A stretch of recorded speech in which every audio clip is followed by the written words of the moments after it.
life on the St. Johns River. It's beautiful, and it's one of the reasons why there are so many boats here in the area. Actually, per capita, the largest boating community in all the country includes Jacksonville and Southeast Georgia. So a lot of boats, needless to say, thousands and thousands of them. Why one local captain, Rusty Garner, says if a hurricane's looming, it could be even more of a disaster. I think if we were to have a hurricane here, the amount of boat traffic you would see in the area would be huge. And I think the marinas would almost be overrun with people trying to either get their boats, get them secure, and honestly, I think it would almost be at a disaster level because I don't think people think a hurricane's going to hit Jacksonville. Rusty says it's time to plan now. Go ahead. I mean, as the story's airing, pick up the phone and call the marina that you may want to store your boat at. They're filling up right now. If you can't use a marina, then put the boat in your garage. Rusty says actually cars can handle the outdoor elements of a hurricane better than your boat can. Garage not possible? He says fill your boat up with water, put the plugs in. That way you've added more weight to your boat and it won't drift off, become a floating or a flying missile. When hurricane force winds bear down on a house, it really doesn't take much for it to fall apart. But don't take my word for it. Take a look at this. When hurricane force winds take aim at a home, increasing wind speed to 100 miles an hour. It doesn't take much for it to begin to fall apart. At just 81 miles per hour, this manufactured home starts to fail. And as the wind increases to 100 miles per hour, the roof rips off. Watch it again in slow motion.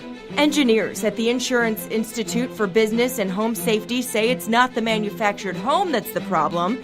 It's the carport attached to the home that created the opening that caused the roof to fly off. When Hurricane Charlie hit Florida's Gulf Coast in 2004, inspectors found 80% of the damage to manufactured homes was because of those add-ons, like carports or patios. We see wind getting underneath those structures and pushing up. Those forces are tremendous, and they not only tear off that attacked structure, they can tear open the house. Test engineers here have discovered traditionally built homes in 100-mile-per-hour winds can be just as vulnerable.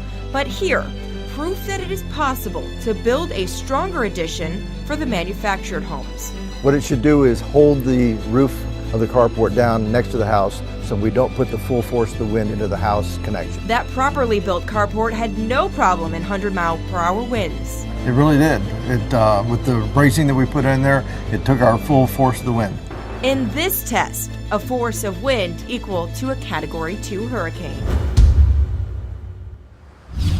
Now, it's hard to imagine that was only a Category 2 hurricane force winds, and they can get up to Category 5, very, very powerful storms. All it takes is one breach in a house. I mean, you saw there at that facility. I've been up there a few times to do stories, and you see just one little breach, whether it's the door, whether it's a window, siding, of course the roof, and then the whole house goes. It gives builders a better idea of exactly what they should be doing to make homes more hurricane proof. They can also simulate things like wildfires there and see, for folks who are more wildfire prone, how they should be building their homes. It's a very neat facility.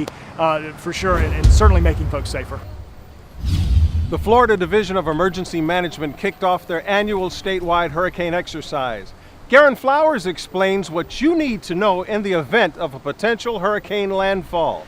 Major structural damage to a high school being used. Hurricane Sasser has made landfall in Florida, making its way along the west coast through the Panhandle just 1 week after another devastating storm. A storm that intensified rapidly overnight and sped up and caught a lot of people off guard. It was a very large storm too.